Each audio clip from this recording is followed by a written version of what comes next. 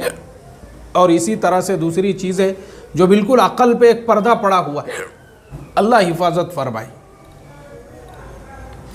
آگے تیسری قسم جس میں اعتقاد اور قول سے کسی حلال کو حرام نہ کیا ہو بلکہ عمل میں ایسا معاملہ کرے جیسے حرام کے ساتھ کیا جاتا ہو، دائمی طور پر اس کے چھوڑنے کا التزام. اگر حلال کو چھوڑنا ثواب سمجھتا ہے تو بدعت ہے اور رہبانیت ہے. یہ سیم وہی مسئلہ ہے جو میں نے ابھی آپ لوگوں کو بتایا. جیسے بہت سارے لوگ جو ہے بہت ساری چیزوں کو اپنے لیے انہوں نے حرام قرار دے دیا ہوا ہے، تو یہ ان کی جہالت ہے، یہ ان کا ان پڑھ پن ہے. اب دیکھیے میں آپ کو یہاں پہ کچھ چیزیں بتاتا ہوں جو یہاں پہ اللہ تعالیٰ نے کہا ہے کہ لا تحرموا، حرام مت کرو. اللہ تعالیٰ کی جو یعنی جو زیب و زینت والی بہت ساری چیزیں ہیں جن کو اللہ نے تمہارے لیے حلال کر دیا اور بہت سی پاک جو چیزیں ہیں. اب میں آپ کو جو ہے نا ہر چیز کے بارے میں تھوڑا سا جو ہے اس کا ڈیٹیل میں آپ کو بتا دیتا ہوں تاکہ آپ کو حلال، حرام، مکروہ اور اس کا جو مباح ہے یہ سب سمجھ میں آ سکے، تاکہ آپ سمجھ سکو اس کو. دیکھو سب سے بنیادی چیزیں جو ہے کھانا پینا ہے، تو کھانے میں حلال بھی ہے، حرام بھی ہے، مکروہ بھی ہے. اب دیکھیے اس میں حلال کیا ہے کھانے کے اندر، وہ تمام پاک چیزیں جن کو اللہ نے حلال قرار دے دیا وہ آپ کے لیے حلال ہے. ہر چیز آپ کھا سکتے ہیں. حرام کیا ہے؟ حرام کمائی ہے، سود کی کمائی ہے، 2 نمبر کے دھندے کی کمائی ہے، یہ حرام ہے، اس سے انسان نے بچنا چاہیے. اب جو غذائیں ہیں کھانے والی، سور کا گوشت حرام ہے، شراب حرام ہے، مردار حرام ہے، خون حرام ہے، اور یہ تمام باتیں. اور اسی طرح سے شریعت کے جو احکام ہیں یعنی جن چیزوں کو شریعت نے حلال اور حرام قرار دیا اس کے اعتبار سے جو حلال ہے آپ کے لیے آپ بالکل کھا سکتے ہیں، اس میں کوئی حرج ہی نہیں ہے. اور جو حرام ہیں جن کو حرام کر دیا وہ حرام ہیں، جیسے ابھی میں نے آپ کو بتایا. اسی طرح سے بعض لوگ مشروم کے بارے میں بھی کہ وہ مشروم جو ہے اپنے دل سے ہی بہت سے لوگوں نے اس کو حرام قرار دیا ہوا ہے، حالانکہ یہ سوچ ہی خود بدعت ہے، کیونکہ مشروم ایک طرح کی سبزی ہے اور سبزی ترکاریوں میں ہر سبزی ترکاری وہ حلال ہے، جائز ہے. کوئی بھی ایسی سبزی ترکاری نہیں ہے جو آپ کے لیے حرام ہو یا جو آپ کے لیے ناجائز ہو. اپنے دل سے گھڑو مت اسلام میں نئی چیزیں، اپنے دل سے ایک نیا اسلام مت پیدا کرو. ابھی تھوڑے دنوں پہلے میں روزانہ میرا معمول ہے میں راستے سے گزرتا ہوں تو ایک صاحب جو ہے وہ اسٹرابیری بیچتے ہیں. تو ایک مہمان صاحب آئے ہوئے تھے، میں نے ان کے لیے آدھا کلو اسٹرابیری منگایا. میں بولا گرمی کا موسم ہے وہ کھائیں گے. تو انہوں نے میرے سے کہا ارے نہیں میں اسٹرابیری نہیں کھاتا ہوں. میں نے کہا بھائی اسٹرابیری کے بارے میں قرآن کی کون سی آیت ہے جس میں اللہ نے اسٹرابیری کو حرام قرار دے دیا؟ نہیں بولے وہ جو پھل ہے جہنم کا جسے زقوم کہتے ہیں. ارے میں نے کہا بھائی وہ زقوم کا جو پھل ہے جس کے بارے میں بتایا گیا ہے عرب ملکوں کے اندر اور بہت ساری جگہ پہ جو ہے نا وہ پھل عام طور پہ ریگستانوں کے علاقے میں اس کو پورے کانٹے لگے ہوئے ہوتے ہیں، وہ یہ پھل نہیں ہیں. کون سا ہوشیار تھا؟ میں بولا وہ کون سا عقل مند تھا جس نے اس کو حرام قرار دیا یا جس نے اس کو زقوم سے تشبیہ دیا؟ یعنی دل سے ہی گھڑ دینے کا ایک نیا اسلام. قرآن میں اللہ نے اس کو حلال قرار دیا ہوا ہے اور تم اپنے دل سے حرام قرار دے رہے ہو. کہاں سے لائے؟ میں بولا یہ اسلام تم نے نیا. اللہ حفاظت فرمائے. قوم کی عجیب بھارت کے اندر مینٹالٹی اور لوگوں کی نفسیات بنی ہوئی ہے. اسی وجہ سے عرب جو ہے نا عربوں کے نزدیک وہ بڑی ہی انڈیا، پاکستان، بنگلہ دیش، یہاں کا کتنا بھی بڑے سے بڑا اہل علم ہو اس کو وہ مقام اور مرتبہ نہیں دیتے جو وہاں کے عرب علماء کو ہے. کیوں؟ کیونکہ ہم نے اپنے یہاں پہ ایک الگ اسلام گھڑا ہوا ہوتا ہے. یہ پرابلم ہے ہمارا. اب اپنے دل سے ہی اسٹرابیری کو جو ہے زقوم کا پھل قرار دے دیا اور اس کو جو ہے جہنم کا پھل. غلط بات ہے. یہ بالکل حلال ہے، بالکل جائز ہے، بالکل کھا سکتے ہیں. کوئی پھل ایسا نہیں ہے شریعت اسلامیہ نے جس کو حرام قرار دیا ہو. کوئی بھی ایسا پھل نہیں ہے، بالکل آپ اس کو کھا سکتے ہیں. تو جو چیز حلال ہے، حلال کھانے پینے کے اندر یہ چیزوں کا ہم دھیان رکھیں. اب اس کے بعد میں آتے ہیں لباس کے اوپر. اب جو لباس آپ کا پہننے کا ہے تو دیکھو لباس کے اندر بھی کچھ چیزوں کا ہم خیال رکھیں. جیسے ریشم کا لباس مرد کے لیے حرام ہے. سطر سے کم لباس پہننا مرد کے لیے حرام ہے، عورت کے لیے بھی حرام ہے. اسی طرح سے سطر سے کم لباس پہننا یا ریشم کا لباس پہننا، یہ تمام لباسوں سے انسان نے پرہیز کرنا چاہیے.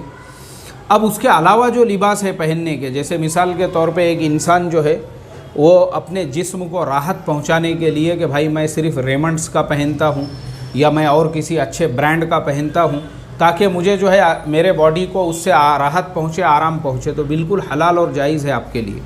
آپ کسی بھی برانڈ کا پہن سکتے ہو، دنیا کا کوئی بھی بڑے سے بڑا برانڈ ہو، وہ برانڈ آپ کے لیے بالکل حلال ہے، بالکل جائز ہے۔ چاہے آپ ریمنڈ کا پہنو، چاہے آپ نائکے کا پہنو، چاہے آپ ایڈیڈاس کا پہنو، چاہے آپ کسی بھی برانڈ کا کپڑا پہنو، حلال ہے، حلال ہے خلاص۔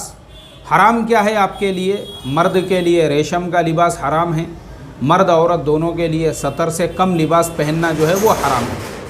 اگر وہ آپ حرام نہیں پہن رہے ہو، آپ کا لباس سطر سے اوپر ہے اور آپ کا لباس ریشم نہیں ہے، بالکل پہن سکتے ہیں، اور عورت ہے تو ریشم بالکل پہن سکتی ہے، اس کے لیے ریشم پہننا بھی بالکل جائز ہے، بالکل حلال ہے۔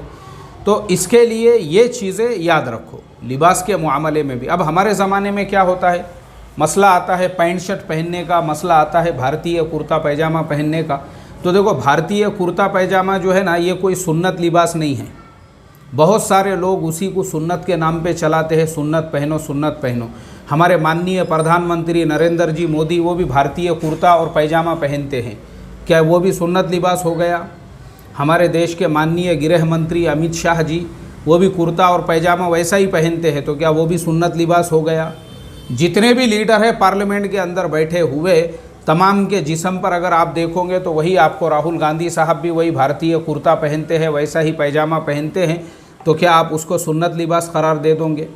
یہ بھارتیہ کرتا اور پیجامہ ہیں، اس کو وہ لباس قرار دینا کہ یہ اللہ کے نبی صلی اللہ علیہ وسلم کا لباس تھا، یہ خود ایک سوچ اپنی جگہ پہ جو ہے غلط ہے، ہم نے اپنی اس سوچ کو سدھارنا چاہیے۔ سنت جو لباس ہے اللہ کے نبی صلی اللہ علیہ وسلم جو پہنتے تھے وہ یہ ایسا جبہ تھا۔ دیکھو یہ جو جبہ ہے، میرا جبہ نظر آ رہا ہے آپ لوگوں کو، یہ جو جبہ ہے ایسا لمبا جو جبہ ہے نا، یہ جبہ، یہ ایسا جو جبہ ہے، عرب لوگ ایسا جبہ پہنتے تھے، اس طرح کا جو جبہ ہے آج بھی ایسا جبہ اللہ کے نبی صلی اللہ علیہ وسلم کا ترکی کے اندر موجود ہے، وہاں کے ایک عجائب گھر کے اندر، وہاں کے ایک میوزیم میں۔ اور پاجامہ جو ہے نا، پاجامہ یہ عرب کے اندر لوگ تہبند باندھنے کا ان لوگوں کا رواج تھا، تہبند باندھتے تھے وہ لوگ، مسنون لباس ہی آپ کو پہننا ہے تو جیسا اللہ کے نبی پہنتے تو بھارتیہ کرتا پیجامہ جو ہے اس کو سنت قرار دینا، یہ صرف چونکہ ہم بھارت میں رہتے ہیں، اب آج ہم بھارتیوں نے بولے، کل ملیشیا بولیں گے ہمارا بھی لباس سنت ہے، پرسوں انڈونیشیا والے بولیں گے ہمارا لباس سنت ہے، ترسوں کوئی اور ملک والے بولیں گے ہمارا لباس سنت ہے۔ تو کوئی بھی لباس جو ہے نا نقشے کے اور اپنے ڈھانچے کے حساب سے۔ اب میں آپ کو بتاتا ہوں اصل جو سنت ہے وہ یہ بھی ہے کہ آپ کا لباس صاف ستھرا رہنا چاہیے، اس پہ عطر وغیرہ لگا ہوا ہونا چاہیے، وہ صاف ستھرا دھلا ہوا ہو جس سے دوسروں کو تکلیف نہ پہنچے، وہ اصل لباس ہے۔ پھر آپ کیسا بھی لباس پہنو، اگر آپ فارمل ڈریس پہن رہے ہو، آپ کیجول پہن رہے ہو، کوئی مسئلہ نہیں ہے۔ اگر آپ کا سطر ڈھکا ہوا ہے تو سطر کا ڈھانکنا فرض ہے، اور میلے کچیلے کپڑے پہننا، میلے کچیلے جو بدبو مار رہے ہیں اور اس میں سے بدبو نکل رہی ہے اور جو ہے 6 مہینے سے نہایا ہوا نہیں ہے، تو یہ مکروہ ہے، یہ مومن کی شان کے خلاف ہے، اس سے پرہیز کرنا چاہیے۔ تو لباس کے معاملے میں یہ ہے حلال اور یہ ہے حرام۔